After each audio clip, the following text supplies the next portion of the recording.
ఆ! నమస్తే అండి. సార్ నిన్న మీరు కరుణాకర్ గారితో మాట్లాడింది విన్నాను సార్ ఆడియో. అంటే కొంచెం బాధేసింది నాకు విన్న తర్వాత సార్. నేను అందుకని అస్సలు మీకు నేను ఎక్స్‌ప్లెయిన్ ముఖం చేద్దాము. మీద నేను మిమ్మల్ని అడగలేక నేను కూడా ఆ! బాధపడతా మనసులో ఊరుకున్నాను అదే సార్. సార్. అందుకే ఎక్స్‌ప్లెయిన్ చేద్దామని. మీరన్నది కరెక్టే. నేను కొంచెం ర్యాష్‌గానే మాట్లాడతాను. అలా అసలు నేను నేను ఎందుకు మీ పేరు మాట్లాడాను. చెప్పడానికి కూడా కొంచెం ఇబ్బంది పడ్డాను. ఆయన కాదు చెప్పానంటే అవును. నేను పేరు అవునండి. అవును. అనాల్సొచ్చిందండి. ఇప్పుడు దాని గురించే మీకు ఎక్స్‌ప్లనేషన్ ఇద్దామని అంత తప్పితే వేరే ఉద్దేశ్యం ఏం లేదు. అంటే నేను ఇలా ఎందుకు తయారయ్యానంటే కేవలం ఇద్దరండి. Honey Jackson, Sambasivarao.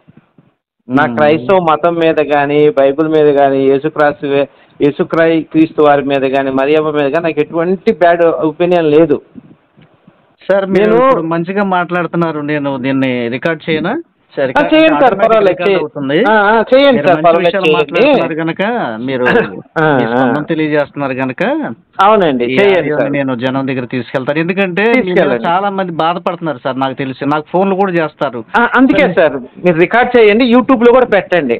హ్మ్. అదే ఇప్పుడు అదే. నేను చెప్పండి. ఛానల్ అదే చెప్పండి. అదే చెప్పండి. సార్. అయ్యా అంటే ఎవరి నేను మీద హ్మ్. నాకు వ్యక్తిగత ద్వేషం లేదండి. ఫస్ట్ ఆఫ్ ఆల్ గుర్తుపెట్టుకోవాల్సింది.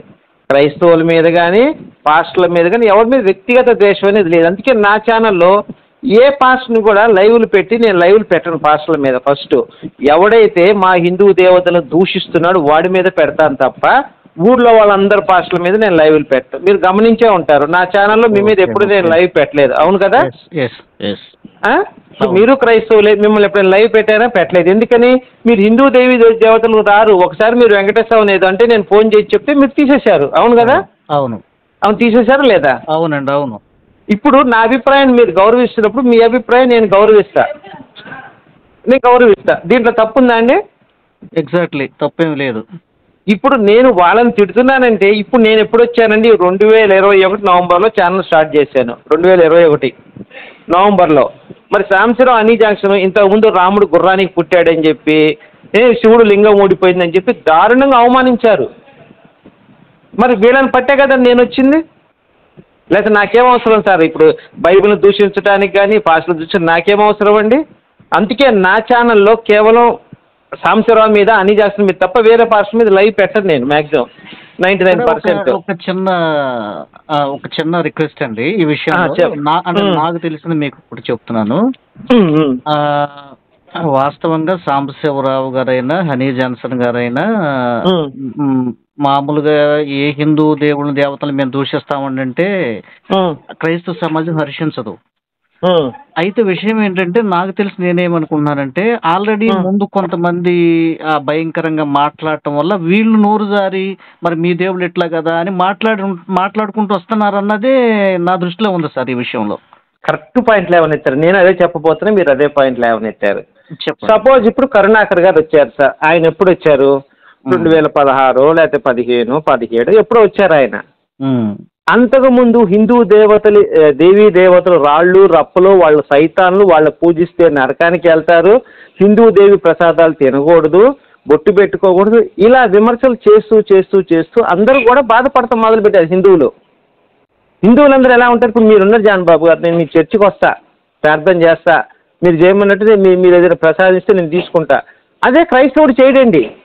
అంటే సమానత్వం హిందువుల్లో ఉంది కానీ క్రైస్తవుల్లో లేదు అనేది నా గట్టి దృఢమైన నమ్మకం అండి. సరే. అందరూ ఒక్క సమానం. నిమిషం అండి. నన్ను చెప్పనండి. మీరు అందరూ కంటిన్యూ సమానం అనే ఈ భావన ఒక్క మీలో ఉందనుకోండి. ఓకే. ఓకే. ఓకే. ఆ, ప్లీజ్ మీకు ఆ, ఇక్కడ ఇంకొక పాయింట్ మీకు యాడ్ చేయాలి. అంటే మీ చెప్పండి. భావన కొంచెం మీరు మార్చుకునే అవకాశం ఉందండి నా మాట వింటే మీరు. అంటే చెప్పండి చెప్పండి. మీరంటుంది ఉమ్, ఏంటంటే ఈ పాయింట్ వరకి ఉమ్, సార్ ఇట్లా మరి మేము హిందువులుగా మీరు పెడితే తింటాం. లేదా మీరు పిలిస్తే మీ దగ్గరికొస్తాం. లేదా ఆ, చర్చికి రమ్మన్నా వస్తాం. బట్ ఉమ్, మీరు అలా చేయరు గదా! అది మరి మీరు ఉమ్, సమానత్వం ఎక్కడున్నట్టు మీ క్రైస్తవ్యంలో అని మీరు ప్రశ్నిస్తున్నారు. అవునండి. ఎగ్జాక్ట్‌లీ అంతే గదా!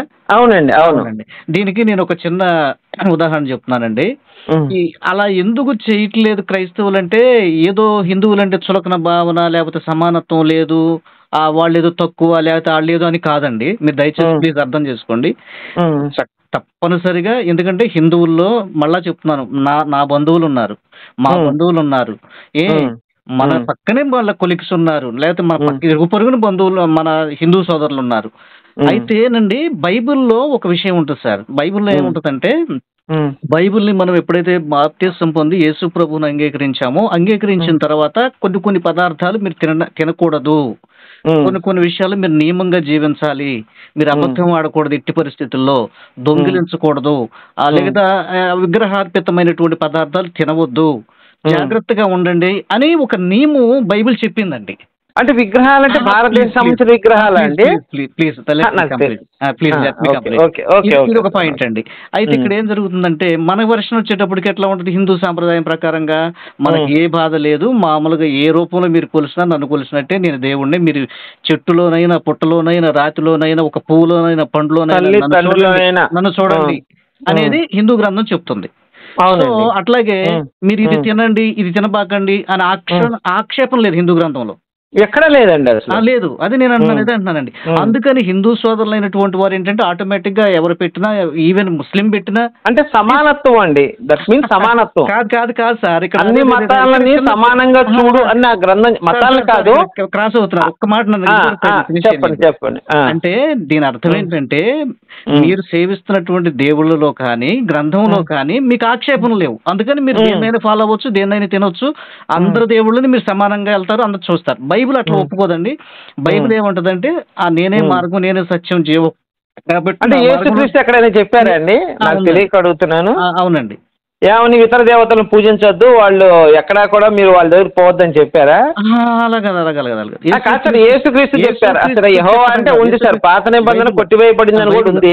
రాసి ఉందండి. కాదండి, పాత నిబంధన కొట్టివేయబడిందని చెప్పి పాత నిబంధన యేసుక్రీస్తు ఎక్కడైనా చెప్పారా అండి? అంటే మిగతా పౌలు వీళ్ళ సంగతి కాదండి నేను అడుగుతుంది. కేవలం యేసుక్రీస్తు వారు ఎక్కడైనా చెప్పారా? యేసుక్రీస్తు వారైతే వాస్తవంగా విగ్రహ సంబంధమైనటువంటి ఏ విషయాల్లో కూడా ఆయన ఎక్కడా అసలు ప్రస్తావన చేసిన సందర్భం కొత్త నిబంధనలో మనకు కనబడదు. అదే అడుగుతున్నాను సార్ నేను. పౌలు గురించి కానీ పాత నిబంధనల గురించి కానీ నాకు అనవసరం. అయితే కనబడదండి. నేను నా గత వీడియోలో కూడా చెప్పాను, యేసు ప్రభు చాలా మంచి ఆయన, బాబు మీరు ఇట్లా తిట్టబాకండి, అది ఎక్కడ హిందుత్వ సంబంధం అంటే మన దేశంలోనే కాదండి, ఏ దేశంలో ఉన్నా అది ఒక అన్యజనుల్ని ఆయన ఎక్కడ దూషించినట్టు గాని ఆయన ఎక్కడ చేసినట్టుగానే ఉండదండి. కేవలం ఇశ్రాయేలీలే మీరు సొన్నం కొట్టిన సమాధులు లాగా ఉంటున్నారు, మతంలో కలుపుకోవడానికి ప్రయత్నం చేస్తారు, అసలు మీ మనసు మారలేదని వాళ్ళే ఆయన తిట్టాడు చాలా సందర్భాలు. ఆ సందర్భంలో మనకు కనబడతాయి.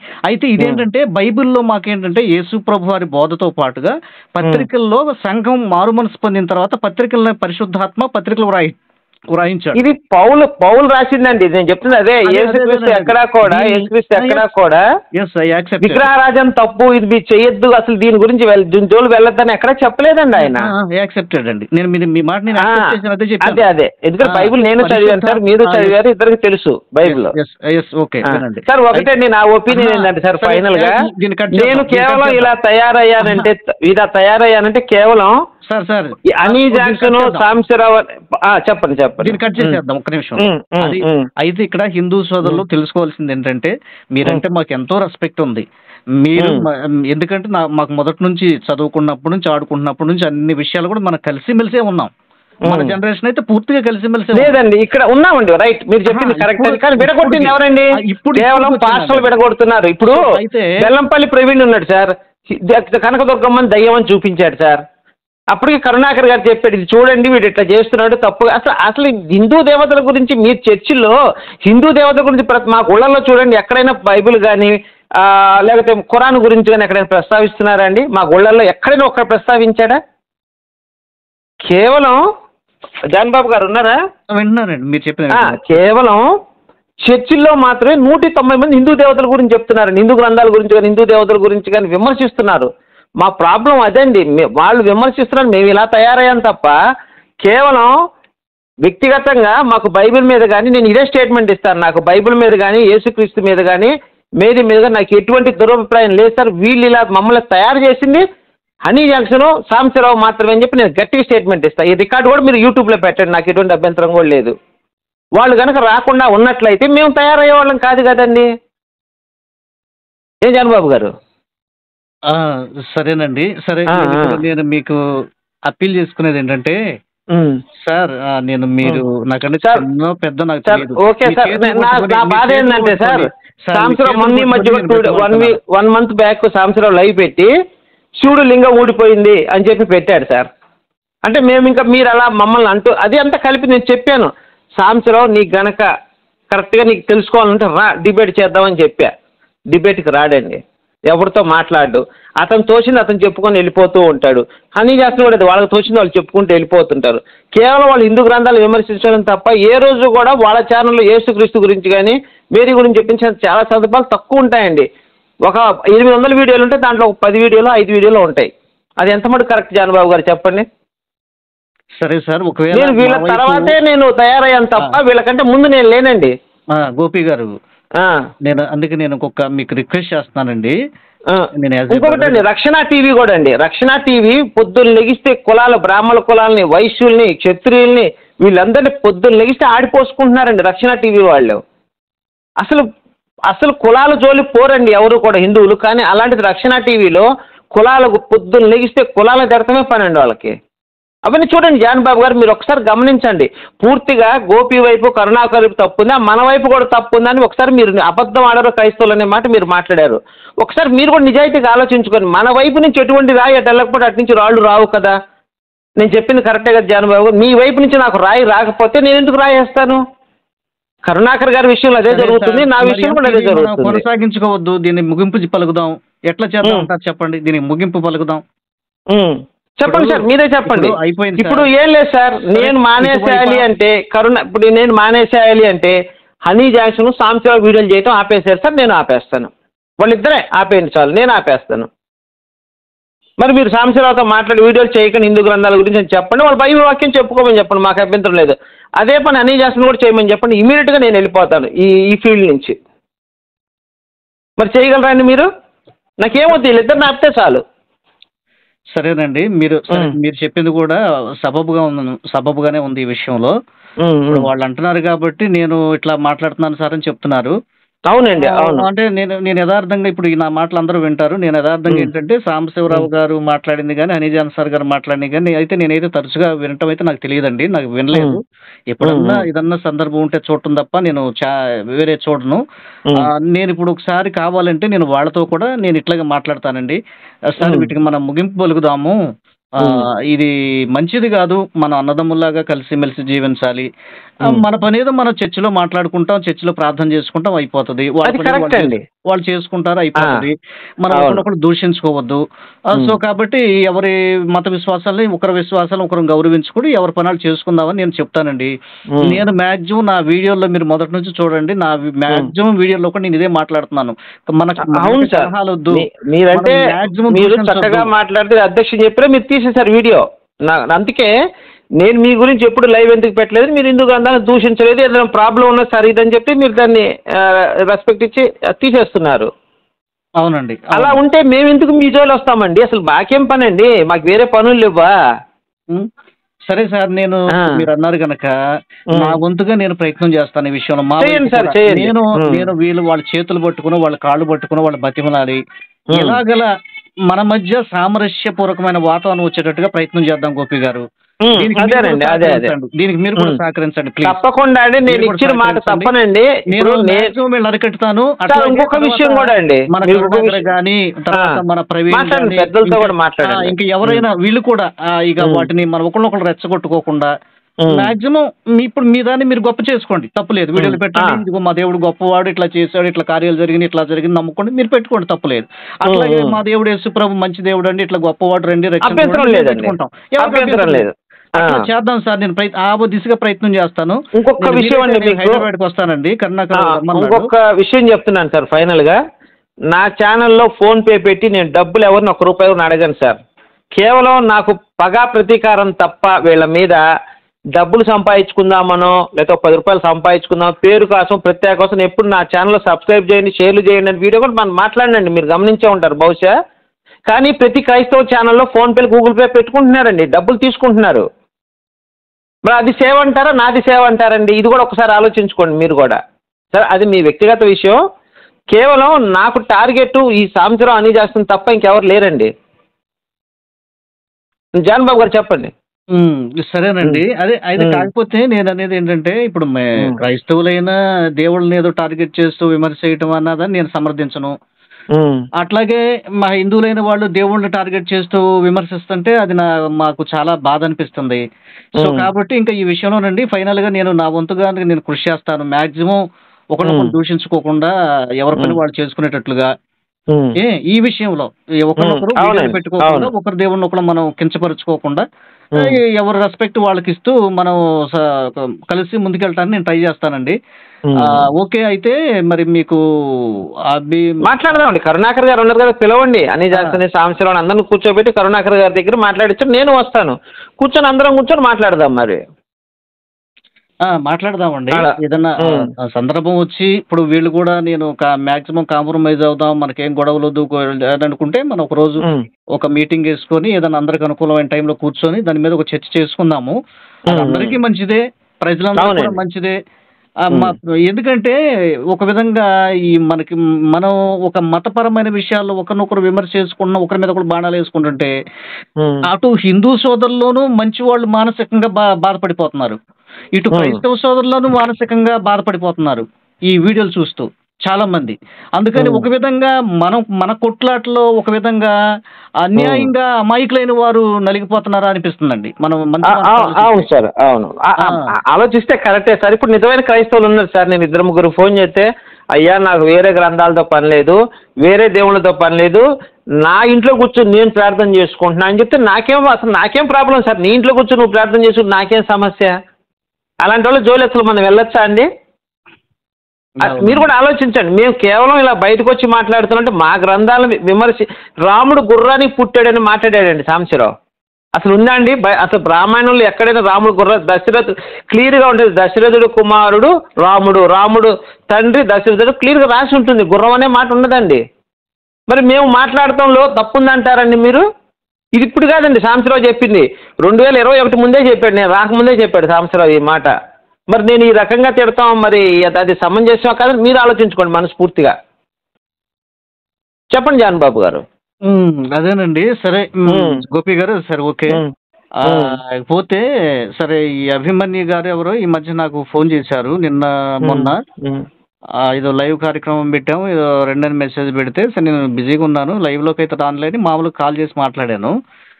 ఏదో నాకు డౌట్స్ ఉన్నాయండి మీరు చెప్పండి అని చెప్పేసి నాకు నిన్న మొన్న ఏదో అడిగితే, ఏమండి డౌట్స్ ఏదన్నా ఉంటే సరే మీ ఫ్రీ టైం కదా, నాకు ఫ్రీ టైం ఉండాలి కదా, మీరు ఏదన్నా నోట్ చేసుకోండి, నేను తర్వాత మాట్లాడతానని చెప్పాను. కాదు పాస్టర్ గారు, నేను మంచిగా అడుగుతున్నాను, మీతో నేను మాట్లాడాలి ముఖాముఖి కంటే నేను మెసేజ్ పెట్టాను అంటే జస్ట్ మీకు ఇన్ఫర్మేషన్ చెప్తున్నానండి. మెసేజ్ పెట్టి సరే మీరు యథార్థంగా బైబిల్లో నాకు డౌట్స్ ఉన్నాయంటే ఓకే నేను అడుగుతాను, సరే లేదా నాకు 1-2 అనుమానాలు ఉన్నాయి, గౌరవప్రదంగా ఒకళ్ళొకళ్ళు ఏదో మనం కించపరుచుకోకుండా బూతు మాట మాట్లాడకుండా నా సందేహం ఏంటి మిమ్మల్ని అడుగుతాను, మీరు చెప్పండి, మీరు బైబిల్లో సందేహం ఏంటుంటే మమ్మల్ని చెప్పండి, అట్లాగా మీరు మళ్ళా నాకు కనబడాలి, లైవ్ పెడదాం. మీరు తెరచాటు నుండి మాట్లాడొద్దు, నేను తెరచాటు నుండి మాట్లాడను, మీరు లైవ్ పెట్టడం అయితే ఇట్లా చేద్దామంటే ఓకేనండి, మీరు ఎప్పుడు సమయం చెబితే అప్పుడు మాట్లాడతాను, వస్తాను, బయటకు వచ్చి మాట్లాడతానని చెప్పాడండి. ఇది ఒక కార్యక్రమం ఉంది, బహుశా రేపు అట్లా మాట్లాడదామని అనుకుంటున్నాను. ఈ విషయం ఎందుకు ప్రస్తావన చేస్తానంటే మీ దగ్గర ఆయన ఛానల్లో అంటే ఒక విధంగా ఆయన బాధ ఉందండి మాకు. ఆయన ఛానల్లో కనీసం 2-3 వీడియోలు నా గురించి 3-4 గంటలు డిస్కషన్ చేశారు. చాలా నీచంగా. ఏమంటే నేను ఎవరి జోలికి వెళ్ళను, ఎప్పుడు వాళ్ళ పేర్లు ప్రస్తావన చేయలేదు, మీరన్నా కొద్ది గొప్ప నా పరిచయం ఉంది, వీళ్ళు అసలు నాకు పరిచయం లేదు. అంత భయంకరంగా వీడియోలు పెట్టేసి నా మీద పెట్టి చాలా చేశారండి. ఇది ఎంతవరకు న్యాయం? పోనీ నేనేమన్నా అనుంటే నేను ఏదైనా అంటే అతను పర్సనల్ గా ఏమైనా వీడియోలు చూసి ఉండొచ్చు అండి, మీరు అతను హట్ అయి ఉండొచ్చు కదా అని నేను అనుకుంటున్నాను. ఉత్తపుణ్యానికి అయితే మా వాళ్ళు ఎవ్వరూ కూడా రాయి వేయరండి. అవతల నుంచి ఒక రాయి వేస్తే మేము 10 రాళ్ళు వేస్తాము, అది మా సిద్ధాంతం అది. మరి అతను ఏం చూసి హట్ అయ్యాడో నేను కనుక్కుంటానండి. ఉత్తపుణ్యానికి అయితే మా వాళ్ళు ఎవరు కూడా లైవ్లు పెట్టరు సార్. ఇప్పుడు చాలా మంది పాస్టర్లు ఉన్నారండి. ఇప్పుడు కలవర సతీష్ ఉన్నాడండి, కలవర సతీష్ మ్యాక్సిమం ఏ లైవ్ పెట్టాం, ఎందుకంటే అతను హిందూ గ్రంథాల గురించి ఎప్పుడు మ్యాక్సిమం మాట్లాడినట్టు నేను వినలేదు, ఒకవేళ మాట్లాడి నేనైతే వినలేదు, అందుకే మేము అతని మీద లైవ్ పెట్టాం. ఇంకొక పాస్టర్లు చాలా మంది ఉన్నారు, 2 లక్షల మంది పాస్టర్లు 2 తెలుగు రాష్ట్రాల్లో. మేము ఎవరం కూడా ఎంత కోటీశ్వరులైనా వాడు ఎంత పెద్ద గొప్పడు మేము టార్గెట్ చేయం. హిందూ గ్రంథాలు జోలి రానంత మడుకు కూడా ఓకే. అలాంటిది మీరేమన్నా ఇంతకు ముందు ఎప్పుడైనా మాట్లాడుంటే తప్ప? లేదు లేదండి, వాళ్ళు పెట్టిన 2-3 వీడియోలో కూడా నేను ఎక్కడ అసలు కాన్సెప్టే లేదు. అది నేను కనుక్కుంటాను సార్, నాకు ఐడియా లేదు, నేను చూస్తాను. వీడియో కూడా చూడలేదు నేను. బహుశా లైవ్ నేను వచ్చానండి. లేదు లేదు, మీరు లేరు అనుకుంటాను. అదే నాకు ఐడియా లేదు సార్, అందుకని మీరు లేరు అనుకుంటాను. సో అది మీరు ఒకసారి అది చెప్పండి సార్. నేను ఈ టైంలో అదే అడిగాను నేను ఆయన్ని, మీరు ఇట్లా ఏమండి అసలు నేనెవరు, మీ ముక్కు మొహం నాకు తెలియదు, మీరెవరో నాకు తెలియదు, ఇట్లా లైవ్ పెట్టి నా మీద చాలా బ్యాడ్ గా మీరు ఏదో మాట్లాడటం ఏం పద్ధతి అండి అని కూడా అడిగాను నేను ఆ రోజు. అడిగితే కాదు అని ఆయన ఏదో ఏదో చెప్పుకొచ్చే ప్రయత్నం చేశాడు. సరే ఇంతకు మీకు ఏం కావాలి అని అంటే, లోకస్వార్త 19:27 మాకు డౌట్ ఉందండి అని అన్నాడు. సరే నేను వీలు చూసుకొని నా మీటింగ్ ఉంది రేపు, తర్వాత మాట్లాడతానని చెప్పానండి. వీలైతే దీని మీద కూడా ఇట్లా ప్రేమపూర్వకం మాట్లాడదాము. టోటల్ గా గోపి గారు నేను చెప్పేది ఏంటంటే, మనం మాక్సిమం దీన్ని మీకు చేతనైనంత వరకు దీన్ని అణిచివేయటానికి ప్రయత్నం చేయండి. నా వైపు క్రైస్తవ సమాజం వైపు ఇలాంటివి రాకుండా ఉండేందుకు నేను కృషి చేస్తాను. చేయండి సార్, చేయండి. మాకు ముఖ్యంగా నా టార్గెట్ చెప్పాను కదా సార్, వీళ్ళే బైబిల్ బాగా వక్రీకరిస్తున్నారు. సారీ, బైబిల్ కాదు, హిందూ గ్రంథాలు బాగా వక్రీకరిస్తున్నారు. ఎవరు? ఈ అనీ జాక్సన్, సాంసన్, రక్షణ టీవీలో కూడా. అసలు ఎంత దారుణం అయిపోయిందంటే జాన్ బాబు గారు, భారతదేశం గురించి కూడా వక్రీకరిస్తున్నారండి. మొన్న ఏమంటున్నాడు, మన జాన్ కొయ్య గారు ఫోన్ చేసి మీ భారతీయులు ఏం కనుక్కున్నారు అన్నాడండి. చాలా బాధ వేసిందండి నాకు. సరే, ఇక దేశానికి వ్యతిరేకంగా కూడా పీడి సుందరరావు సంగతి మీకు తెలియదే ఉందండి. మీరు విన్నారు కదా, ఇది గుడ్డ ముక్క, దీనికి మనం సెల్యూట్ ఎందుకు చేయాలి, భారత రాజ్యాంగం కాపీ కొట్టి రాసింది, అంబేద్కర్ గొప్పోడా, ఇలాంటి మాటలు కూడా మాట్లాడారు. మరి ఎవరు ఖండించినట్లేరు ఆయన మాట్లాడిన మాటలు కూడా? లేదండి, ఆ మాటలు అయితే క్రైస్తవులు కూడా ఖండించారులేండి. ఖండించారు? ఖండించారు, నేను కూడా ఖండించాను. ఏం సార్ అంత అవసరం ఏంటి సార్ చెప్పండి మీరు? మిమ్మల్ని అంత భారతదేశం గురించి అంత నీచంగా మాట్లాడాల్సిన ఒక పాస్టర్కి అవసరం ఏంటండి? భారతదేశం మొత్తాన్ని క్రైస్తవ దేశంగా మారుస్తాను ఇంకో పాస్టర్ అంటున్నాడు. ఏంటి సార్ వీళ్ళని చూసి మేము తయారయ్యాం తప్ప, మమ్మల్ని చూసి వీళ్ళని చూసి మేము తయారయ్యామండి. దీనికి ఒప్పుకుంటారా మీరు? అదేనండి నేను అనేది ఏంటంటే, మీరు ఏమని చెప్తున్నారంటే మాకంటే ముందే ఉన్నారండి, మాకంటే ముందే వచ్చి మమ్మల్ని విమర్శ చేశారండి. అవునండి, 2021 నవంబర్ అది చూడండి మీరు అంటున్నారు. బహుశా అంతకు ముందు మీకంటే ముందు ఆయన ఎవరు, మన పని రాజేష్ ఉండేవాడు అనుకుంటాను. అవునండి, అవునవును.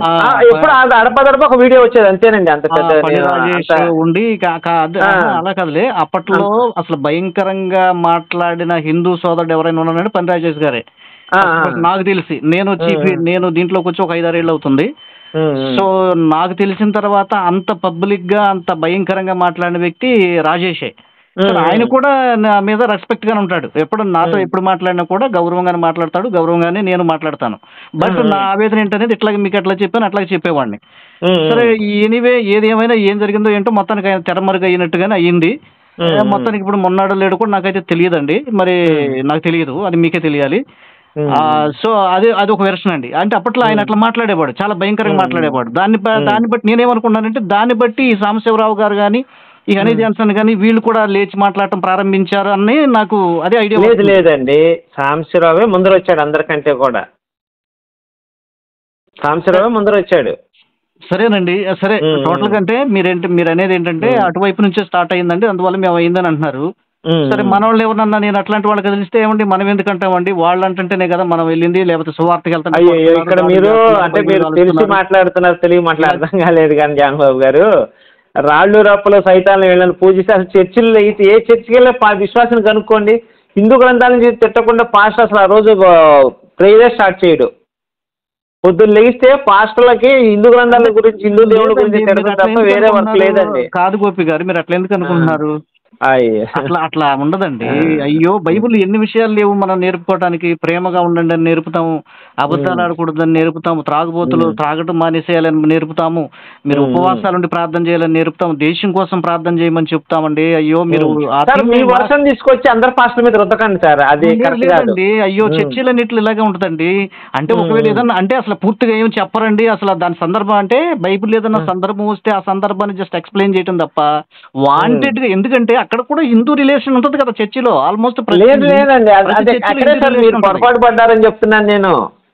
ఇప్పుడు అన్ని మేకలను ఒకే ఘాటికి కట్టేయటం అనే సామెత ఒకటి ఉంది చూసారా? అలానే అందరు పాస్టర్లు ఒకే ఘాటికి కట్టేయకండి. మీ అభిప్రాయాన్ని అందరు పాస్టర్ల మీద రుద్దకండి. పొద్దున్న లెగిస్తే ఈ విశ్వాసులు హిందూ మతంలోకి మళ్ళీ తిరిగి వెళ్ళిపోతారేమో అని చెప్పి హిందూ మతాన్ని బాగా దూషిస్తూ హిందూ మతంలో రాళ్ళు రప్పలు సైతాన్లు వాళ్ళని పూజిస్తే మీరు ఖచ్చితంగా నరకానికి పోతారు, విగ్రహాలు తింటాయా, విగ్రహాలు ఏమైనా నోట్లో పెడితే తింటాయా అని చెప్పి ఇలాంటి మాటలు చెప్పినట్టు బొచ్చెడు మంది పాస్టర్లు లైవ్ నా దగ్గర బొచ్చెడు వీడియోలు ఉన్నాయి. ఇప్పుడు కాదండి, పాత వీడియోలు అవన్నీ, ఇప్పుడు మాట్లాడినవి కాదు, మన ఈ మధ్య మాట్లాడేవి కాదు. ఉండండి, మీరు ఒకసారి గమనించండి జాన్ బాబు గారు, మనం మాట్లాడగానే సరికాదు, అది నిజం కాదు. ఒకసారి మీరు కూడా ఒకసారి సరి చూసుకోండి దాన్ని, పాస్టర్ గురించి చూడండి, ఒకసారి ఆలోచించండి. చేద్దాం. మాక్సిమం నా వంతు నేనే రిక్వెస్ట్ ఏంటంటే సార్, ఎవరన్నా సరే వాళ్ళిద్దరు ఏదో చేసి అన్నది పెట్టుకొని మీకు చాలా మంది ఏదైనా మన క్రైస్తవులు కాల్ చేస్తున్నారు, కాల్ చేసినప్పుడు దయచేసి ప్లీజ్ మీరు వాళ్ళకి ఏదైనా జవాబు చెప్పండి. మహిమ తల్లి ఖచ్చితంగా నేను జవాబు చెప్తాను. నా దేవుడి జోలికి వచ్చినప్పుడు టాకింగ్ చేయండి, మీ వాదన వినిపించండి, లేకపోతే మీ నమ్మకాన్ని మీరు చెప్పండి. బట్ యేసు ప్రభు ఇట్లాగా ప్రాస్టిట్యూట్ అని మరి అంత విషయం అండి జాన్ బాబు గారు, చిన్న విషయం గమనించాలి ఇక్కడ. ఒక్క నిమిషం నన్ను చెప్పనండి, పొర్రపాటును కూడా జీసస్ గురించి నేను అన్న మాటలు కాదండి. ఫారెన్ లో అన్ని ఆధారాలు కూడా చూపించి లైవ్లు కూడా పెట్టాను దాని మీద. జీసస్ గురించి పొరపాటు, మేరీ గురించి ప్రాస్టిట్యూట్ ఇలాంటి మాట నేను మాట్లాడలేదు సార్, యూదులు మాట్లాడారు. దాంట్లో ఉన్న మొత్తం రిఫరెన్స్ కూడా పెట్టాను నా ఛానల్లో. మరి దానికి ఇదే మాట నేను ఆయన దగ్గర కూడా వచ్చిందండి, వినండి. మన దగ్గర కూడా వచ్చినట్టు. అవునవును. నేను అనేది ఏంటంటే, ఇప్పుడు యూదులలో లేకపోతే ఇజ్రాయెల్ దేశంలో వచ్చిందంటే గిట్టన వాళ్ళు ప్రతి మతానికి సంబంధించి గిట్టన వాళ్ళు ప్రతి చోట ఉంటారండి. వాళ్ళు ఏంటంటే ఇప్పుడు హిందూ మతం ఉంది మన దేశంలో, గిట్టన వాళ్ళు ఉంటారు. ఇస్లాం మతం ఉంది మన దేశంలో, గిట్టిన వాళ్ళు ఉంటారు. క్రైస్తవ మతం ఉంది, లేకపోతే క్రైస్తవులు ఉన్నారు, వీళ్ళు గిట్టిన వాళ్ళు ఉంటారు. అంటే చేయకూడదు కదా. నేను అదే సార్ చెప్తుంది, ఇక్కడ టాల్ముడ్ వాళ్ళ గ్రంథంలో రాసుకున్నారని చెప్పి నేను విన్నాను సార్. అది పచ్చి అబద్ధం అండి, అసలు నిజం అండి. నేను మనస్ఫూర్తిగా యాజ్ ఎ బ్రదర్ గా మీకు చెప్తున్నాను, నాకు చాలా వేదన ఉంది ఆ మాట మీద. అది చాలా తప్పు అండి, చాలా తప్పు. ఇప్పుడు బ్రెజిల్ దేశంలో మీ చేతులు పట్టుకుని బ్రతిమలాడుతున్నాను, ఓకేనా? సార్ వినండి, బ్రెజిల్ దేశంలో వాడపాకండి సార్. కాదండి, బ్రెజిల్ దేశంలో జీసస్ సరే ప్రాస్టిట్యూట్ అనేది వదిలిపెట్టి జీసస్ గే మొగాళ్ళతో చేశారని చెప్పి సినిమా కూడా తీశారు కదా, నెట్ఫ్లిక్స్ లో కూడా ఈ రోజు కూడా ఉంది. ప్రపంచంలో ఎత్తైన యేసు విగ్రహం బ్రెజిల్ లోనే ఉంది, ఆ దేశంలో సినిమా తీసి రిలీజ్ చేశారు కదండి. అందుకని నేను అదే చెప్తున్నాను సార్. ఇవి బైబిల్ ప్రకారంగా ఈ అంత్య దినాలు రకరకాలుగా సైతాను, అంటే మీకు అర్థమైన అర్థం కాదు, మా భాషలో చెప్తున్నాను. అంత్య దినాల్లో సైతాను భయంకరంగా భూమి మీద సంచారం చేసి ప్రజలందరూ కూడా తప్పుద్రోవ పట్టిస్తుంది. అది కేవలం ఎవరు తీశారు మీకు అర్థమైంది కదండి, గిట్టన వాళ్ళు రకరకాలుగా తీసి వాళ్ళకి ఇష్టం వచ్చినట్టుగా ప్లే చేసుకుంటారు. ప్రమాణం ఏంటి? బైబిల్. మీరు బైబిల్ కాదు, ఒక్క నిమిషం జాన్ బాబు గారు, నా బాధ ఏం లేదు సార్. ఇప్పుడు యేసు ప్రభు ఉన్నాడు అన్నారు, మరి ఆయన కనీసం ఎందుకు ఖండించలేదు, ఎందుకు ఆపించలేకపోతున్నాడు? వాళ్ళ క్రైస్తవుల దేశంలో ఇలాంటి జరుగుతుంటే ఆయన ఎందుకు ఖండించలేకపోతున్నాడు, ఎందుకు ఆపలేకపోతున్నాడు? ప్రభు అందరితో మాట్లాడతారు కదా. నేను మొన్న కాదు ఒక్క నిమిషం సార్, నన్ను మాట్లాడినండి. నేను ఒక అతను పొలాన్ని పని చేసుకుంటూ ఉంటాడు, రోజు నాతో ఏసు మాట్లాడుతున్నాడు అంటాడు. ఇంకొక అతను నాకు ఏసు ఫోన్ చేశాడు అంటాడు. ఇంకొక అతను చూస్తేనే రోజు నిద్రపోయేటప్పుడు ఏసు నాకు కల్లోకి వస్తాను అంటున్నాడు. మరి యేసు ప్రభు ఇంతమందితో మాట్లాడుతున్నప్పుడు ఆ సినిమా తీసే డైరెక్టర్ తెలియ, అరే బాబు నేను దేవుడురా నా మీ సినిమా తీయరా మాట ఎందుకు చెప్పలేకపోయాడు? ఇది నా డౌట్ సార్. ఇది సరే నేను చెప్తా వినండి. దీంట్లో దేవుడు అనే కాన్సెప్ట్ లో బైబిల్ ప్రకారంగా ముందు మాకు బైబిల్ ప్రమాణం అండి. బైబిల్లో మీరు ఏదైనా తప్పు ఎత్తి చూపండి, ఖచ్చితంగా దానికి మేము బాధ్యత వహించాలి. ఇక బయట ఎవడో ఒక మూవీ దర్శకుడు తీశాడు, లేకపోతే ఏడో ఒక పుస్తకం రాశాడు, నేను రాస్తానండి ఇస్లాం అంతా కూడా మంచిది కాదండి, హిందుత్వం అంతా మంచిది కాదండి, అందుకని అది మంచిది కాకుండా అయిపోద్దా? అట్లా సార్, దేవుడు లోకరక్షకుడు కదా, కాన్సెప్ట్ కి వస్తున్నాను. లోకరక్షకుడు దేవుడు మాట్లాడొచ్చు అనే కాన్సెప్ట్ మీరు మాట్లాడుతున్నారు. దేవుడు వారి యొక్క హృదయ కాఠిన్యానికి వారిని విడిచిపెట్టేశాడు అని బైబిల్ చెప్తుంది. కొంతమందిని దేవుడు అంట, ఇప్పుడు నేను ఏదైనా తప్పు చేయాలి అనగానే అరే చేయటం ఇది తప్పు కదా, చేయకూడదు అని మనస్సాక్షి రేపుతాడంట దేవుడు. సో కానీ వీడు ఏం చేస్తాడంటే వాడు హృదయాన్ని కఠినపరుచుకొని ఆ మర్డర్ చేయటం తప్పు చేయటం చేసేస్తాడు, అలాంటి వాడు వదిలేస్తాడు. సో ఇస్రాయేలీలు కూడా ఇస్రాయేలీల దగ్గరకు వచ్చి కూడా ఇస్రాయేలీలు బోధిస్తుంటే వాళ్ళు అంగీకరించలా. అసలు ఇస్రాయేలీలు చాలా మంది రిజెక్ట్ చేశారు. దానికి వేరే కారణాలు ఉన్నాయి. రిజెక్ట్ చేశారు కాబట్టి అప్పుడు యేసుప్రభు ఏమన్నాడంటే మీరు నన్ను అంగీకరించలేదు, కానీ అది కూడా లేఖనం ప్రకారం జరిగింది. మీరు నన్ను అంగీకరించలేదు కాబట్టి అన్ని జనుల దగ్గరికి సువార్త వెళ్ళిపోతుంది అన్నాడు. అందుకని మన ప్రపంచ దేశాలన్నింటికి స్ప్రెడ్ అయిపోయింది. ఇస్రాయేలీలు యేసు ప్రభుని యాక్సెప్ట్ చేయట్లేదు చాలా మంది. చిన్న డౌట్ జాన్ బాబు గారు, అందరిని అడిగే ప్రశ్నే, నేను 100 రేపులు 100 మర్డర్లు చేసి యేసయ్యను నమ్ముకుంటే నా పాపం పోయిద్దాన్ని, నేను పరలోకం వెళ్తానా? బైబిల్ ప్రకారం నేను జీవిస్తే 100 మర్డర్లు 100 రేపులు 100 మంది పిల్లల్ని బాంబు పెట్టి చంపేసిన తర్వాత అందరు చాలా మందిని అడిగే ప్రశ్న, బహుశా మీరు కూడా వినే ఉంటారు. చెప్పండి, ఇది నేను ఈజీగా చెప్తాను మీకు జవాబు, చెప్పండి. అదే 100 మంది పిల్లల్ని చంపేశాను, కుతికలు కోసాను, ఇక రకరకాల హింసలు పెట్టి ఒక శారీస్లా ప్రవర్తించి ఒక వారం 10 రోజుల్లో చనిపోతానగా ఏసైని తెలుసుకొని నేను ఏసఐ మార్గంలోకి వచ్చాను. ఒక 4 రోజులు బతికాను ఏసఐ మార్గంలో, ఆయన చెప్పిన ప్రకారం. ఇప్పుడు బైబిల్ ప్రకారం నేను స్వర్గానికి వెళ్తానా నరకానికి వెళ్తానా? ఒకవేళ నేను స్వర్గానికి వెళ్తే ఈ పిల్లలకి నా ద్వారా చనిపోయిన వాళ్ళకి జరిగే న్యాయం ఏంటి? First point. రెండో పాయింట్ వచ్చేసి, వాళ్ళు చచ్చిపోయిన వాళ్ళంతా హిందువులు అయితే వాళ్ళు నరకానికి వెళ్తారా స్వర్గానికి వెళ్తారా? నేను ఎక్కడికి వెళ్తాను? ఇది నాకు కొంచెం క్లారిటీ ఇవ్వండి. బైబిల్ ప్రకారం సార్, మన సొంత వచనాలు వద్దు. సరే, మీరు కూడా ఒక సొంత అభిప్రాయాన్ని అడిగారు కాబట్టి మీ సొంత అభిప్రాయానికి సూటబుల్గా నేను జవాబు చెప్తాను. మీరు బైబిల్ నుంచి అడిగింది కాదు కదా నేను బైబిల్లోకి ఎత్తుకెళ్ళి చూపించడానికి.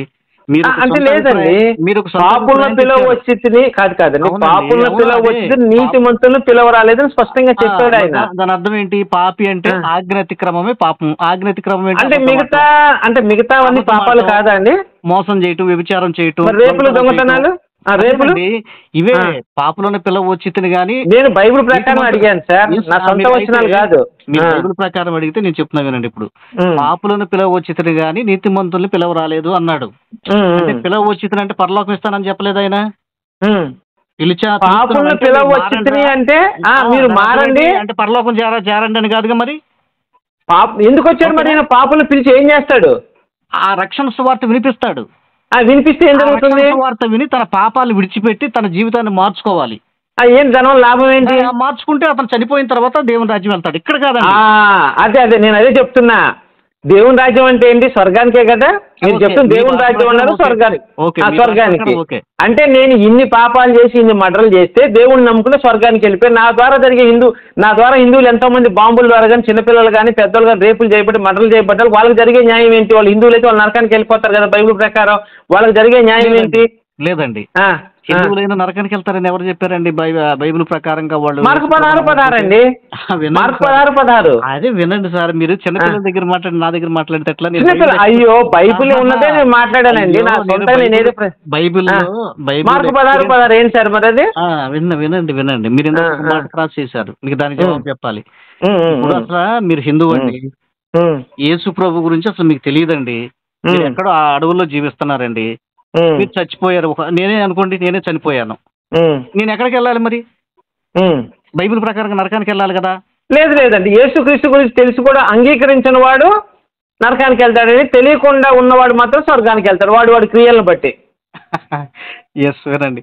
సో కాబట్టి ఇక్కడ ఏంటంటే గోపి గారు, ఒకవేళ వాళ్ళు హైందవులైనా ఇప్పుడు మీరు ఒకటి చెప్పండి, ఇదంతా కాదు సార్. యేసు ప్రభు నేను తిట్టాను, మారు మనసు పొంది క్షమాపణ పొంది నేను స్వర్గానికి వెళ్తాను నరకానికి వెళ్తానా? మీరు ఇన్ని తిట్టి ఇన్ని చేసినా నిజంగానే మారు మనసు పొంది అయ్యో నేను తప్పు చేశాను ప్రభువా నన్ను క్షమించు అని అడిగితే మీరు ఖచ్చితంగా దేవుని రాజ్యం చేరతారు.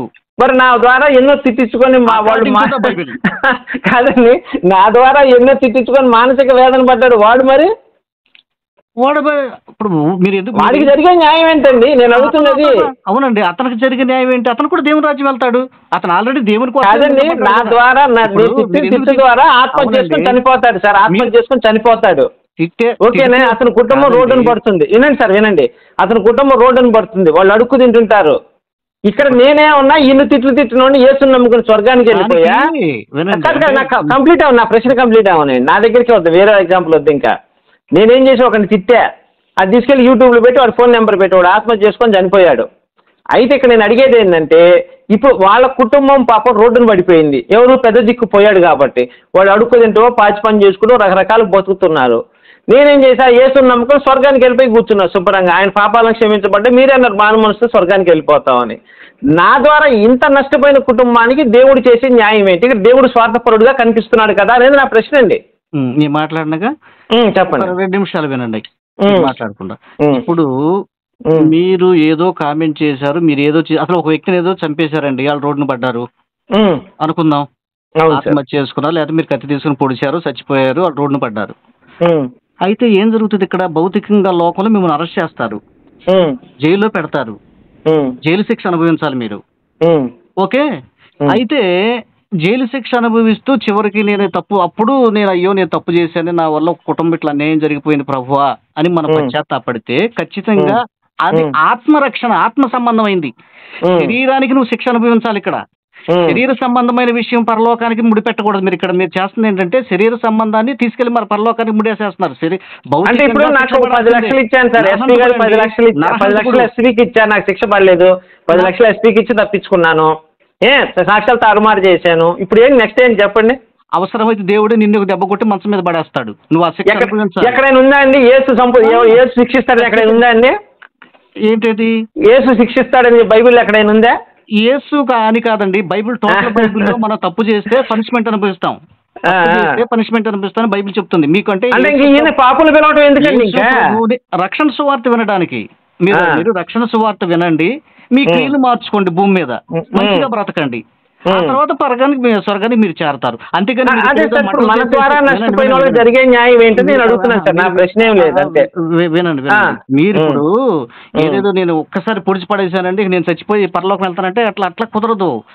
నువ్వు పనిష్మెంట్ ఇక్కడ భూమి మీద శరీర సంబంధమైన పనిష్మెంట్ నువ్వు ఖచ్చితంగా నీకు పడుతుంది, శిక్ష అనుభవించి తీరాలి నువ్వు. లేదా ఒకవేళ నువ్వు 10 లక్షలు ఆయనకి ఏదో డబ్బులు కట్టేసి ఏదో తెలివిగా దేవుని నుంచి తప్పించుకోలేవు. దేవుని ఉగ్రత నీ మీద కోసం. అదే వినండి, నేను కంప్లీట్ చేయండి. ఖచ్చితంగా నీవు దానికి తగ్గ ఫలితాన్ని భూమి మీద అనుభవిస్తావు. ఎందుకంటే నువ్వు అన్యాయంగా అక్రమంగా ఒక మనిషిని పొడి చంపేశావు. కాబట్టి ఒకవేళ పోలీసు నుంచి చట్టం నుంచి తప్పించుకున్నా దేవుడి నుంచి తప్పించుకోలేవు. ఈ భౌతికమైన శరీరానికి నువ్వు శిక్ష పడుతుంది ఖచ్చితంగా. ఏదో ఒకటి ఇదే పక్షవాతం వస్తుంది, లేకపోతే ఏదో జరుగుతుంది, ఏదో కాలు ఇరుగుతుంది, ఏదో అనుభవిస్తావు. కానీ ఇప్పుడు ఇతనికి లాభం ఏంటి? మరి ఇంకేసు ప్రభు నమ్ముకోవడం వల్ల ఆత్మకి రక్షణ దొరుకుద్ది, దర్శాలు అంతే. అంతేగాని ఆత్మరక్షణ అంటే మన స్వర్గంలో ఉంటాం, అదే కదా మీరు చెప్తుంది. ఆత్మరక్షణ దొరుకుతుంది. నేను అదే సార్ దాని గురించి అడుగుతున్నాను. నా ద్వారా చచ్చిపోయిన వాడికి ఆత్మరక్షణ ఏంటని అడుగుతున్నాను నేను. అవునండి, నా ప్రశ్న మీరు అర్థం చేసుకోవట్లా. అటు దిప్పి తీసుకొస్తున్నారు కానీ నా ద్వారా చనిపోయినోడికి వాడికి లాభం ఏం చేస్తారు? దేవుడు నాకు న్యాయం చేశాడు సార్, బాగానే ఉంది, నేను నమ్ముకున్నాను కాబట్టి నేను ఏదో చెప్తాను. వైఎస్ జగన్ లేకపోతే ఇంకో ముఖ్యమంత్రి నాకు ఓటేయండి, మీరు ఎన్ని పాపాలు చేసినా మీ పాపాలు మొత్తం తీసి మీరు నన్ను ఎలక్షన్లో నుంచుంటే చాలు, మీకు నేను మిమ్మల్ని పైకి తీసుకెళ్ళిపోతా, అన్ని ఫ్రీగా ఇస్తానంటాడు. కానీ మనం ఒకరి ద్వారా వాడికి అన్యాయం జరిగినప్పుడు దేవుడు వాడికి కూడా న్యాయం చేయాలి కదా నా కాన్సెప్ట్ అండి నాది. ఖచ్చితంగా పాయింట్ ఆఫ్ వ్యూలో కూడా ఒకవేళ ఆ కుటుంబానికి ఏదైనా అన్యాయం జరిగితే దేవుడు తప్పకుండా ఏదో ఒక రీతిగా ఎక్కడుంది సార్? బైబుల్ నుంచి రిఫరెన్స్ అడుగుతున్నా నేను. నీకు పాపులు పిలవచ్చితే నువ్వు రక్షణ పొందావు కరెక్టే, ఎవరో వచ్చి సువార్త చెప్పాడు, నువ్వు వాడిని చంపేసావు కాబట్టి నువ్వు యేసుని నమ్ముకుంటే నీకు రక్షణ దొరుకుద్ది అన్నాడు. నేను యేసు చెప్పిన ప్రకారం ఒక చెంప కొడుతూ ఇంకో చెంప చూపించాను, 1 కిలోమీటర్ 2 కిలోమీటర్లు పై అడిగితే కింద అడిగి తీసి ఇచ్చాను, మొత్తం బైబిల్ ప్రకారం జీవించాను చనిపోయిన దాకా కూడా. ఓకే, అలా జీవించినప్పుడు నేను స్వర్గానికి వెళ్ళిపోతాను ఖచ్చితంగా, నాకు నమ్మకం ఉంది యేసుని నమ్ముకుంటే. ఓకే, నా ద్వారా నష్టపోయిన వాళ్ళకి జరిగే న్యాయం ఏంటి? దేవుడు ఎక్కడ చెప్పాడు బైబిల్లో ఆ విషయం? వాళ్ళకి న్యాయం చేస్తాను నేను, వీటి ద్వారా నష్టపోయాను వాళ్ళకు న్యాయం చేస్తా. మొన్న స్టూవర్ట్పురం సాక్ష్యం ఒక అతను చూశానండి, ఒక 70 ఏళ్ళు అతను ముసలతను సాక్ష్యం చెప్తున్నాడు, నేను స్టూవర్ట్పురం దొంగని, అటు తిరిగి ఇన్ని దొంగతనాలు చేసి ఇన్ని దోపిడీలు చేశాను అన్నాడు. నేను యేసుని తెలుసుకున్నాను. మీరు చూడండి సాక్ష్యం కూడా ఉంటుంది, స్టూవర్ట్పురం కొట్టి చూడండి. ఆ దొంగ టైగర్ నాగేశ్వరరావు శిష్యుడు, టైగర్ నాగేశ్వరరావే ఇతను శిష్యుడు అంట. మరి అతను ఎన్నో దొంగతనాలు చేశాడు, ఎంతో మందిని దోచుకున్నాడు, ఎంతో మంది ఉసురు పోసుకున్నాడు. అలాంటి ఈరోజు యేసుని నమ్ముకుని స్వర్గానికి వెళ్ళిపోతాడు. మరి అతని ద్వారా నష్టపోయిన దేవుడు ఏం న్యాయం చేస్తాడు? కానీ మా హిందూ గ్రంథాల ప్రకారం నేను చెప్తాను, నేను మర్డర్ చేశా, వెంకటేశ్వర స్వామి దగ్గరికి వెళ్ళి ఒక కొబ్బరికాయ కొట్టి నీళ్ళు ఎత్తు బంగారం ఇచ్చా, ఆ పాపం పోదండి, కంపల్సరీగా నాకు శిక్ష పడుద్ది, ఇహలోకం కానీ పరలోకంలో శిక్ష పడుద్ది నాకు. అక్కడ దాకా ఎందుకండి? గాలిలో ఒకడు ఉన్నాడు, పేరు కూడా నాకు తెలియదు. మొన్న ఈ మైన్స్ కర్ణాటకలో మైన్స్ లో పెద్ద పెద్ద ఫ్రాడ్లు చేసి 1000 కోట్లు 1,00,000 కోట్లు సంపాదించాడు గాలి జనార్దనం. వెంకటేశ్వర స్వామికి బంగారం కిరీటం చేయించాడు కోట్ల రూపాయలు పెట్టి, అది కూడా 50 కోట్లు 100 కోట్లు ఉంది కిరీటం కాస్ట్. చేయించిన 4 రోజులకో 10 రోజులకో నెల రోజులకో అరెస్ట్ చేసి జైల్లో కూర్చున్నాడు పోయి. మా దేవుడు నువ్వు నాకు అది ఇచ్చావు, నిన్ను నమ్ముకున్నావు, కిరీటాలు ఇచ్చావు అని చెప్పి తీసుకెళ్లి స్వర్గంలో వేయడండి. మాది కర్మ సిద్ధాంత ప్రకారం జరుగుద్ది. నేను చెప్పేది ఏంటంటే సార్, ఇవన్నీ కూడా దేవుడు నమ్ము, నాకు ఓటేస్తే నీ పాపాలు తీసేస్తా, నీకు లక్షలు ఇస్తా, కోట్లు ఇస్తా అనే కాన్సెప్ట్ రాజకీయ నాయకుడిది. మన యేసు ప్రభుది ఒకటే కాన్సెప్ట్ అని నా నమ్మకం అండి. లేదండి, అట్లా మీరు పోల్చుకొని చూడొద్దండి. అంటే ఏదో ఇక మీరు నాకు జై కొట్టేసేస్తే మీకు పరలోకం వచ్చేస్తుంది అన్నది అసలు కాన్సెప్ట్ కానే కదండి. హిందువులైనటువంటి వారు మనస్సాక్షిని బట్టి దేవుడు వాళ్ళ పరలోకం ఇస్తాడని చెప్తున్నాం కదండి. వారు చేసిన చదవండి మీరు తర్వాత రోమపత్రిక 2వ అధ్యాయం చదవండి. రోమపత్రిక 2వ అధ్యాయం ప్రకారంగా మనస్సాక్షిని బట్టి ఇప్పుడు వాళ్ళకి బైబిల్ తెలియనటువంటి నేను అడుగుతుంది అది కాదు సార్. మంచి క్రియలు చేసినా కూడా మన ద్వారా నష్టపోయిన వాళ్ళకి దేవుడు ఏం న్యాయం చేస్తాడు? న్యాయం చేయటం అంటే మనకి శిక్ష పడితే ఇప్పుడు ఒక మన జరిగింది సార్, హైదరాబాద్ లో ఒక అమ్మాయిని ప్రియాంక రెడ్డిని ఒక 4 హత్య చేసి రేప్ చేసి చంపేశారు. ఆ అమ్మాయికి అదే చెప్తున్నా, ఆ అమ్మాయికి న్యాయం వాళ్ళకి శిక్ష పడేది ఎవరి ద్వారా? కదా. నేను చెప్తాను సార్, నేను చెప్తాను. ఆ అమ్మాయి 4 రేప్ చేసిన లారీ క్లీనర్లు కూడా కాల్చి చంపేశారు పోలీసులు. అంటే దాని అర్థం ఏంటి? ఇక్కడ ఆ అమ్మాయికి న్యాయం జరిగింది అని చెప్పి అందరూ ఒప్పుకున్నారు. తప్పు చేసిన వాడికి శిక్ష పడితే న్యాయం జరిగినట్టు. తీసుకెళ్లి స్వర్గంలో నన్ను నమ్ముకున్నావు కాబట్టి నేను తీసుకెళ్లి స్వర్గంలో కూర్చోబెట్టాను అన్నాడండి. ఇప్పుడు నమ్మాను కాబట్టి నేను స్వర్గంలో కూర్చోబెట్టా. మరి ఆ జరిగిన పాపానికి ఆ అమ్మాయి ప్రియాంక రెడ్డికి జరిగే న్యాయం ఏంటి? న్యాయం అంటే నాకు శిక్ష పడ్డప్పుడే న్యాయం. యేసుని నమ్ముకొని నేను పరలోకంలో కూర్చోబెట్టి ఆ ప్రియాంక రెడ్డికి న్యాయం జరిగినట్టు ఎట్లా అవుతుంది?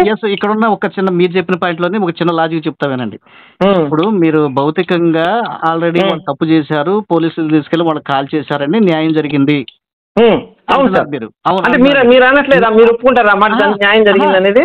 మీరు చెప్పిన దాన్ని నేను యాక్సెప్ట్ చేస్తున్నాను. రైట్ సార్, మీరు చెప్పిన దాన్ని యాక్సెప్ట్ చేస్తున్నాను నేను. అయితే ఇప్పుడు నేనేమంటున్నానంటే వీడు చచ్చే ఇప్పుడు ఆల్రెడీ అందుకు దేవుడేం అడ్డుపడ్డావు. అదే దేవుడేమన్నా ఇది అన్యాయంగా జరిగేది ఏం కాదు కదా, న్యాయబద్ధంగా తప్పు చేశాడు కాబట్టి అసలు పాత నిబంధనల ప్రకారం పండికి పన్ను కంటికి కన్ను అనేది ఏది ఉందో అది పక్కన పెట్టండి. సరే, ఇక్కడికి వచ్చేటప్పటికి ఇక్కడ ఉన్నటువంటి ఒక నేను మీరు చెప్పే లాజిక్ ఏంటంటే ఇప్పుడు వీడిని ఆల్రెడీ వీళ్ళు షూట్ చేసేస్తున్నారు, వీడు చస్తున్నాడు. చచ్చే సమయంలో నిజమేలే నేను ఈ పాపం చేశాను దేవుడా, నేను దీనికి తగినోడులే, నన్ను క్షమించు ప్రభువా అని వాడు చచ్చిపోతే అది ఇక్కడ చెప్పేది. వాడు ఇప్పుడు పరలోకం వెళ్తాడని నేను చెప్తాను. పరలోకం వెళ్తాడా? శిక్ష అనుభవించాడు, చచ్చాడు. ఆ సత్యం మొదట అదే సిలువలో దొంగ వేడుకున్నాడు అన్న సందర్భం ఆధారం ఉంటది. నేను అడుగుతుంది అది కాదండి. ఇక్కడ వాడు యేసుని నమ్ముకొని స్వర్గానికి వెళ్ళిపోయాడు సార్. కానీ దేవుడు ఏం చేశాడు? నేను ఇహలోకం పరలోకం 2 వేరు, 2 ఒకటిని కలపద్దండి మీరు ఇక్కడ. కాదు జాన్ బాబు గారు, నా ప్రశ్న జాగ్రత్తగా వినండి. మీరేం చెప్తున్నారు? ఇహలోకంలో శిక్ష పడింది కాబట్టి పరలోకంలో స్వర్గానికి వెళ్ళాడని చెప్పి 2 కలపద్దు మీరు. కానీ దేవుడు అనేవాడు పరలోకంలో కూడా వీడికి శిక్ష వేయాలి. శిక్ష వేసినప్పుడు న్యాయం జరుగుద్ది. భూలోకంలో శిక్ష పడిందని చెప్పి ఒకవేళ శిక్ష పడలేదు సార్, భూలోకంలో శిక్ష పడలేదు సార్, తప్పించుకున్నాడు, 10 కోట్లు ఇచ్చి తప్పించుకున్నాడు. తప్పించుకున్నప్పుడు మరి పరలోకం వెళ్ళినప్పుడు వీడు యేసుని నమ్ముకున్న నరకానికి వెళ్ళిపోతాడు, స్వర్గానికి వెళ్తాడా? యేసు ప్రభుని ఏ వ్యక్తి అయినా మరణించే ముందు తన పాపాలను ఒప్పుకొని పశ్చాత్తాపడి నేను తప్పు చేశానని ఒప్పుకుంటే మరణించిన తర్వాత వాని ఆత్మ ఖచ్చితంగా పరలోకం వెళ్తుందండి. మరి ఇక్కడ జరిగిన ఈ అమ్మాయి ఈ హిందూ అమ్మాయి అండి, ఈ అమ్మాయి ఓకే సార్, ఈ అమ్మాయి హిందూ అమ్మాయి, అందుకనే దేవుడు చట్టం ఈ అమ్మాయి హిందూ అమ్మాయి యేసుని తెలుసుకున్నా నమ్ముకోలేదు, యేసుని తిరస్కరించింది. ఇప్పుడు ఈ అమ్మాయి ఎక్కడికి వెళ్తుంది? యేసును తిరస్కరించింది, అన్యాయంగా హత్య కావించబడింది అని మీరు అంటున్నారు. ఓకే, ఈ అమ్మాయి ఎక్కడికి వెళ్తుంది? దానికి అదే చెప్తున్నా నేను. దానికి జరిగేటువంటిది ఆ వ్యక్తి దేవుని పట్ల సరైన నమ్మకం భావన కలిగి అతను హిందువు అయినా సరే మంచి క్రియలు జరిగించినటువంటి వ్యక్తి అయితే దేవుని రాజ్యానికి వెళ్తుంది. ఒకవేళ అది నాకొద్దు యేసు ప్రభుని అంగీకరించానన్నది అంగీకరించలేదు అనుకోండి, అంగీకరించకపోతే దానికి చేయగలిగింది ఏం లేదు. వాడు నిత్య వెళ్ళిపోయినట్టే హాయిగా పోగొట్టుకుంటారని చెప్తుంది. కాదు ఒక్క నిమిషం జాన్ బాబు గారు, ఇతను ఏమన్నా రేప్ చేసినోడే స్వర్గంలో సర్వసుఖాలు అంటే యేసు దగ్గరికి ఉంటాడు. ఈ అమ్మాయి యేసు నమ్మలేదు కాబట్టి రేప్ చేయి అది దారుణంగా చంపబడినా సరే ఈమె తీసుకెళ్లి నిత్యం అగ్ని ఆరదు పురుగు చావు దాంట్లో ఉంటుంది. అంతే కదా మీరు చెప్పేది? మీరు అడిగేటువంటిది అంటే ఏదో పాస్టర్ ఎట్లా చిక్కించుకొని ఇరికిచ్చి వినండి. అంటే మనకి ఇప్పుడు దైవ జ్ఞానం అనేది మీకైనా మీ గ్రంథాల నుంచైనా మా గ్రంథాల నుంచైనా మనిషి ఒక లిమిట్ ఉంటుంది. దైవ జ్ఞానాన్ని మనం క్యాచ్ చేయలేము. ఇప్పుడు మిమ్మల్ని అడగమంటే ఒక మాట చెప్తాను అంటున్నారు. ఉదాహరణకి ఇప్పుడు నేను ఒక హిందువునండి, తప్పు చేశాను, ఏదో శిక్ష ఇస్తారు లేకపోతే మళ్ళీ మనిషికి పుడతారా ఏంటండి? ఇప్పుడు హిందూ గ్రంథాల ప్రకారంగా నాకు క్లియర్గా తెలియదండి, బట్ మరొక జన్మ ఉందని చెప్తుంది కదా హిందూ. ఉంది సార్, నేను అదే చెప్తున్నా. ఒక మనిషి జన్మ ఎత్తాలి అంటే ఎంతో పుణ్యం చేసుకోవాలి. పాపం ఉందనుకోండి, ఈ జన్మలో అనుభవిస్తాం, నెక్స్ట్ జన్మలో అనుభవిస్తాం, ఆ 10 జన్మలో కూడా అనుభవిస్తాం. నువ్వు చేసే పాప తీవ్రతను బట్టి ఏంటండి ఆ వ్యక్తి అంటే అతను స్వర్గం గాని నరకం గాని శిక్ష ఎప్పుడు మరి ఏ జన్మకి జన్మ జన్మలకి పడుతూనే ఉంటుంది సార్. నువ్వు జీవితాంతం బతికిన దాకా నీకు జన్మ జన్మల శిక్ష పడుతూనే ఉంటుంది. అట్లా కాదు సార్, పరలోకంలో శిక్ష పరలోకంలో కూడా ఉంటుందండి శిక్ష. ప్రతి చోట శిక్ష ఉన్నప్పుడు మళ్ళీ మనిషిగా మళ్ళీ ఎందుకు అవతరిస్తున్నాడు? ఇప్పుడు పరలోకంలో నుంచి మళ్ళీ వీడు తప్పు చేశాడు. ఇప్పుడు నేను ఒక తప్పు చేశానండి, వీడు తప్పు చేశాడు కాబట్టి మళ్ళీ వీడు శిక్ష అనుభవించాలి, మళ్ళీ మనిషిగా పుట్టిస్తున్నాడు దేవుడు. ఇది ఎలా పాపం అనేది మా గ్రంథం ప్రకారంలో ఒక వడ్డీలాగా ఉంటుంది సార్, ఒక వడ్డీలాగా ఉంటుంది. పనిష్మెంట్ పాపాలు చేశాను, మళ్ళీ మనిషిగా పుట్టాను, అదే పాపాలు చేశాను, మళ్ళీ మనిషిగా పుట్టాను, మళ్ళీ పాపాలు ఫార్వర్డ్ అవుతుంటుంది. ఈ జన్మలో కొంత అనుభవిస్తావు, నెక్స్ట్ జన్మలో కొంత అనుభవిస్తావు, ఫార్వర్డ్ అవుతుంటుంది అది. అంటే ఎప్పుడు అంతం? ఎప్పుడు అంతం? ఎప్పుడంటే ఏ జన్మలో అయితే పూర్తిగా నువ్వు పాపం చేయకుండా బతుకుతావో అదే నీకు అంతం. అది ఎట్లాగంటే అది నమ్మశక్యం కదా. ఎప్పుడు అంతం? ఎప్పుడు మనిషికి అంతం లేదా? అంటే ఇట్లా ఎందుకు లేదా అంటే ఇప్పుడు సార్, ఇప్పుడు మీరు అడిగే ప్రశ్న ఎలా ఉందని నేను చెప్తాను ఏనండి. ఇప్పుడు జనాభా ఎంతమంది ఉన్నారు? మొత్తం మీద 800 కోట్ల మంది జనాభా ఉన్నారు భూమి మీద, అవును కదా? మా సిద్ధాంతం ప్రకారం ఏంటంటే అనేక జీవరాశులు జన్మ ఎత్తిన తర్వాత మనిషి జన్మ ఎత్తుతాడు అని చెప్పింది మా గ్రంథం చెప్పింది. ఏంటి అనేక జన్మలు ఎత్తిన తర్వాత పురుగు పక్షి జన్మలు ఎత్తిన తర్వాత మా గ్రంథం ప్రకారం 80 లక్షల జీవరాశులు ఉన్నాయి భూమి మీద. అన్ని జన్మలు ఎత్తిన చివరికి ఎత్తేదే మానవ జన్మ అని చెప్తాడు. మరి ఇన్ని పురుగులు ఉన్నాయి కదా ఇప్పుడు, మరి అదే ఇన్ని క్షీరదాలు కానీ చేపలు కానీ పక్షులు కానీ రకరకాల జీవులు మొత్తం 80 లక్షల జీవరాశులు అన్నారు. నేను చెప్పేది ఏంటంటే, నేను నమ్మింది ఏంటంటే ఇప్పుడు పూర్వం ఉన్న జలాలు కానీ అన్ని మనుషులు, ఇప్పుడు మీరు అడగచ్చు అన్నట్టు ఇంతమంది మనుషులు ఎలా తయారవుతున్నారు? కొత్త వాళ్ళు లేరు కదా. ఇప్పుడు భూమి ప్రస్తుతానికి 100 సంవత్సరాలు, ఒక 2000 సంవత్సరాల క్రితం వెళ్తే 30 కోట్ల మంది 40 కోట్ల మంది ఉన్నారు భూమి మీద. ఈరోజు 800 కోట్ల మంది ఉన్నారు భూమి మీద, అవును కదండి? అంటే ఈ చనిపోయిన వాళ్ళంతా కూడా మనిషి జన్మ ఎత్తుతున్నారని చెప్పి నమ్ముతానండి నేను. ఇప్పుడు పూర్వం ఉన్న జీవరాశులు ఈ రోజు లేవండి, అన్ని తగ్గిపోయినాయి. అన్ని కూడా మనిషి జన్మ ఎత్తారు, వీళ్ళు శిక్షలు అనుభవించి మరలా జీవరాశులుగా పుడుతున్నారని నమ్మకం అండి నాకు. అదే మీ నమ్మకానికి నేను ఒక చిన్న నా డౌట్ అండి. మీ నమ్మకం కాదండి, మీ నమ్మకం ఏంటంటే ఒక విధంగా పరిణామ సిద్ధాంతం లాగా చెప్తున్నారు మీరు. కోతి నుండి మానవుడు వచ్చాడని ఒక పరిణామ సిద్ధాంతం ఉంది కదా. అవునండి, దాదాపుగా మీరు తప్పని చెప్పారు. సరే, ఈక్వల్ గా అంటే మీరు కూడా ఈక్వల్ గా చెప్తున్నారు. ఎట్లాగా పురుగులుగా కానీ పక్షులుగా కానీ ఏదో జంతు జలచరాలుగా కానీ సరీసృపాలుగా కానీ మానవ జన్మ ఎత్తుతున్నాడు అని అంటున్నారు. ఈ పురుగులు సరీసృపాలు మానవ జన్మ ఎత్తడం ఎప్పుడు ఆగిపోయిందండి? అయిపోలేదు కదండి, ఇంకెత్తుతూనే ఉన్నాయి కదా. ఏమండి? ఇంకా ఇప్పుడు జన్మలు ఎత్తుతూనే ఉన్నాయి కదండి, పురుగులు ఇవి కూడా జన్మలు ఎత్తుతూనే ఉన్నాయి కదా. కాదండి, కొంచెం నా లాజిక్ వినండి. పురుగు ఉదాహరణకి ఒక చేప ఉంది, రెండో జన్మలో మనిషి అయ్యింది. మనిషి కాదు సార్, ఆ చేప నుంచి ఇంకో పక్షి, పక్షి నుంచి పురుగు, పురుగు నుంచి ఇంకో పక్షి, అలా 80 లక్షల ఎక్కిన తర్వాత టోటల్ గా మనిషికి వచ్చింది అనుకుందాం. సపోజ్ చివరిగా వాడు మనిషి జన్మ ఎత్తుతాడు. ఈ ప్రక్రియ ఎప్పుడు మొదలవుతుంది, ఎప్పుడు ఆగిపోతుంది? అది భగవంతుడు తెలియాలండి, నాకేం తెలుస్తుంది. మా గ్రంథం ప్రకారం నేను నమ్ముతాను. మీరు ప్రయత్నం చేసి ఇప్పుడు మీరు ఇరికిపోయారు. ఏం లేదండి, నేను గ్రంథం ప్రకారం నమ్ముతాను సార్, నా గ్రంథం అది చెప్పింది. కరెక్ట్ కాదు కదా నేను అంటుంది ఏంటంటే, ఈ ప్రక్రియ ఎక్కడ స్టార్ట్ అయ్యింది? ఆధారం ఉందా?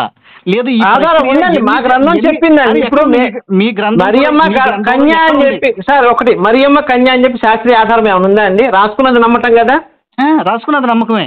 మరి మేము కూడా అంటే రాసుకుంది నమ్మకం, ఎక్కడ ఆధారం నేనేం చూపిస్తాను? నేను అది అంటలేదండి, నేను అట్లా అంటలా సార్. ఇప్పుడు ప్రతి దానికి మీరు ఆధారం అడిగారు అనుకోండి, ఏంటి ఆధారం ఉండదండి. కొన్నిటికి సైంటిఫిక్ గా కరెక్టే. ఇప్పుడు మత విశ్వాసాలకు కొన్ని ఆధారాలు దొరకవు, ఒప్పుకోదు. నాకు దేవుడు ఉండడని నమ్మకం, కానీ సైన్స్ ఒప్పుకోదు. అది వేరే విషయం. మళ్ళీ దాన్ని పక్కన పెడదాం. నాస్తికుడు ఉన్నాడు, దేవుడు నమ్మడు, అది వేరే విషయం. మనకు నమ్మకం ఉంది, ఏదన్నా కానీ హిందువు అయినా ఎవడైనా దేవుడు ఉన్నాడని మనం నమ్ముతున్నాం. ఇది పక్కన పెడదాం. నేను నా లాజిక్ ఏంటంటే, మీరు కూడా అంటే ఒకటి సార్, నేనైతే హిందూ గ్రంథాలు పెద్దగా చదవలేదు. మనిషిగా మార్పు చెందుతున్నది ఏ దశకు వచ్చాక మనిషిగా మార్పు చెందుతుందని మీ గ్రంథాల్లో రాసి ఉంది. నేను తెలుసుకుంటాను సార్, నేను ఇంకా చెప్పాను కదా, పూర్తిగా హిందూ గ్రంథాలు మొత్తం కూడా నేను చదవలేదండి. అది చదవాలి అంటే నా వయసు కూడా సరిపోదు. ఓకే ఓకే, అది చాలా పెద్ద నాలెడ్జీ అండి. అది సరిపోవాలంటే మీకు తెలిసే ఉంటుంది బహుశా ఎన్ని గ్రంథాలు, వేదాలు కానీ ఇవన్నీ కూడా మీకు తెలిసే ఉంటుంది. 18 పురాణాలు, 108 ఉపనిషత్తులు, 4 వేదాలు ఇవన్నీ చదవాలంటే కూడా ఒక ఆయుష్ సరిపోదు. ఏదో నాకు తెలిసింది కొంత చెప్పాను అనమాట. అంతేలేండి, ఎవరైనా అంతేలే. ఎవరైనా నేనైనా నాకేం బైబిల్ పరిపూర్ణంగా తెలియదండి. నాకు తెలిసిన దాంట్లో నేను అంటే ఒకటండి, ఫైనల్ గా నేను స్టేట్మెంట్ ఇచ్చిన ప్రతి వాడు కూడా నిత్య విద్యార్థి అనేది నా నమ్మకం అండి. అంటే దాని అర్థం ఏంటండి? అంటే షూర్ ప్రతి వాళ్ళు నిత్య విద్యార్థి జీవితంలో ఏ జాతిలో ఉన్నా ఏ దేశంలో ఉన్నా ఖచ్చితంగా మనం నేర్చుకునే వాళ్ళమే, నేర్చుకుంటూనే ఉండాలి. అంతే, నేర్చుకుంటూనే ఉండాలి, చేస్తూనే మన జీవితం ముగిస్తాం. అది సార్ అంచుకెళ్ళి చేరేవాడు ఎవడు లేడు. అవునండి, అవును. ఇది బైబిల్ కూడా అదే చెప్పుద్దండి. బైబిల్లో కూడా చెప్పేది అదే, మనం నిత్యము నేర్చుకునే వాళ్ళమే, మనం పండితులం అయిపోము ఎవడు కూడా. అవునండి, అవునండి. సరే సరే, చాలాసేపు మాట్లాడేమండి. పర్వాలేదు సార్. Thank you. నేను వేరే ఒక చిన్న వర్క్ ఉండే మీకు కాల్ లిఫ్ట్ చేశాను. సరే సరే, దాన్ని చూడండి సార్ ఒకసారి, మీరు కూడా గమనించండి ఇదంతా. తప్పకుండా సార్ మళ్ళీ ఫైనల్ గా రిక్వెస్ట్ చేస్తాను, ప్లీజ్ సార్, బూతులు తిట్టబాకండి సార్, ప్లీజ్. అంటే మమ్మల్ని మీ వాదన వినిపించండి. వాదిస్తాను సార్. ఇప్పుడు నన్ను తిట్టారనుకున్నాను, మాట్లాడండి, ఏం పర్వాలేదు. మీరు నన్ను తిట్టారనుకుని ఏం చేయమంటారు చెప్పండి? నా దేవుడిని తిట్టాడండి, స్టార్టింగ్ చేసి నా దేవుడిని తిట్టాడు సార్. ఇప్పుడు నన్ను ఏం చేయమంటారు నా దేవుడిని తిట్టాడు, ఏం చేయమంటారు? నేను అదే చెప్తున్నా. ఇప్పుడు మన మధ్య సంభాషణ జరిగింది కదా, మీకు ఎవరైనా ఫోన్ చేసి మిమ్మల్ని తిడితే వెంటనే ఆ నంబర్ నాకు ఇవ్వండి. సరే అండి, ఏం మాట్లాడకుండా పాస్టర్ గారు. ఇప్పుడు మీతో ఒక్క తప్పుడు మాట మాట్లాడాను నేను? లేదు. ఎందుకని? మీరు మాట్లాడలేదు కాబట్టి. అయ్యో, మీరు మంచి వాళ్ళండి, నేను నమ్ముతున్నాను సార్. మీరు మంచి వాళ్ళే సార్. అయ్యో, నేను తప్పు పట్టట్లేదు మిమ్మల్ని, కాకపోతే మళ్ళీ మీరు రిక్వెస్ట్ చేసుకుంటున్నాను సార్, ఎవరి మీద ఉన్న కోపాన్ని ఇంకో దాని మీద చూపించకండి ప్లీజ్. అందుకే నేను అనేది ఏంటంటే, మీకు ఎవరన్నా మా వైపు నుండి క్రైస్తవుడు ఎవరన్నా బూతులు తిట్టుంటే వెంటనే ఆ నంబర్ కట్ చేసి నాకు ఇవ్వండి. లేదు సార్, మీరు సంవత్సరం అన్ని చేస్తాను ఆపండి సార్. నేను అదే చెప్తున్నా, సంవత్సరం అన్ని చేస్తాను ఆపండి సార్. నేను చెప్తాను, నేను రిక్వెస్ట్ చేస్తాను, బాబు మనకు వద్దండి, ఇట్లా మాట్లాడొద్దండి, మనం సముదాయించుకుందామండి నేను చెప్తాను ఖచ్చితంగా. వాళ్ళు నాకంటే అనుభవనీయులు, ఒక విధంగా పెద్దవాళ్ళు ముందు నుంచి ఉన్నారు. వాళ్ళకి పట్టు ఉంది, నాకైతే అసలు తెలియదండి ఆ గ్రంథాలు, హిందూ గ్రంథాలు జోలికి డిస్కస్ చేయమని చెప్పండి. అంతే. మా ఛానల్ ఎందుకంటే మా ఛానల్ ఈ బైబుల్ గురించి ఎవరైనా డిస్కషన్ చేస్తే వాళ్ళకి జవాబు చెప్పడమే మా ఛానల్ ఉద్దేశం. మేము అసలు ఎవరిని విమర్శించాల్సిన అవసరమే మాకు లేదు. ఇది అసలు నేను దీంట్లోకి వచ్చిందే ఇది రీజన్. కాబట్టి నాకైతే హిందూ గ్రంథాల మీద కానీ ముస్లిం గ్రంథాలు ఇతర గ్రంథాల మీద నాకు పట్టు లేదు. ఊరికి జస్ట్ వింటం తప్పితే, కొద్దిగా గొప్ప తప్పితే సార్. అసలు నాకు పట్టు లేదు సార్, బైబిల్ గురించి నాకు తెలియదండి. వీళ్ళు విమర్శించారు బట్టి బైబిల్ చదవడం నేర్చుకున్నాను నేను. అవునులేండి, అసలు బైబిల్ నాకేం పని సార్ చదువుకోవడానికి. ప్లీజ్ దయచేసి నా మనవి మళ్ళీ ఆలకించి మీరు మామూలుగా మాట్లాడండి. మీకు ఏదైనా ఇబ్బంది కలిగితే మాత్రం నాకు తెలియజేయండి. నేను ఆ విషయంలో అది రాకుండా చూడటానికి నేను సాయి శక్తిలో ప్రయత్నం చేస్తాను. నేను okay right sir. Okay, thank you.